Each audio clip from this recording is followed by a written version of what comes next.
Ishonchli himoya, erkin tadbirkorlik, Qashqadaryo tajribasi. Ayni mavzuda Qarshi shahrida tadbir o'tkazildi. Tafsilotlar muxbirimiz lavhasida.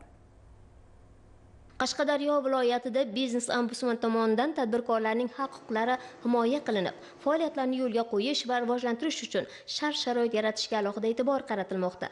Press-tur davomida matbuot anjumani o'tkazilib, amalga oshirilgan ishlar yuzasidan ommaviy axborot vositalari xodimlariga batafsil ma'lumotlar berildi.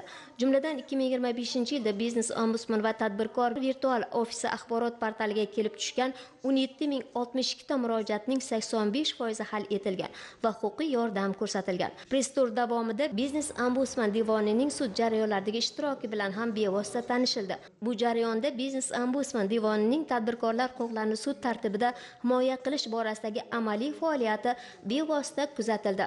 Sud majlisida tadbirkor manfaatini ko'zlab kiritilgan apellyatsiya shikoyati ko'rib chiqilib, biznes ombudsman vakillarining fikrlari asosli deb topildi va sud tadbirkor foydasiga qaror chiqardi. Tadbirkor subyektlarini biznes ombudsman tomonidan respublika bo'yicha 10 mingdan ortiq murojaatlar kelib tushgan bo'lsa, shundan 6 mingdan ortig'i ko'rib chiqilgan, shundan 48% qanoatlantirilgan. Da'vo ariza kiritamiz, sud qarori shikoyatlar kiritamiz, masalan, taftish, apellyatsiya, kassatsiya tartibida yoki ma'muriy javobgarlik tortish, ogohlantirish, xulosa, taqdimnomalar kiritib, ta'sir choralari orqali tadbirkor huquqlarini tiklash uchun maksimal choralarni ko'ramiz. Keyingi manzil Qarshi tumani Batosh mahallasida joylashgan Express temir beton servis mas'uliyati cheklangan jamiyatga qarashli issiqxona bo'ldi.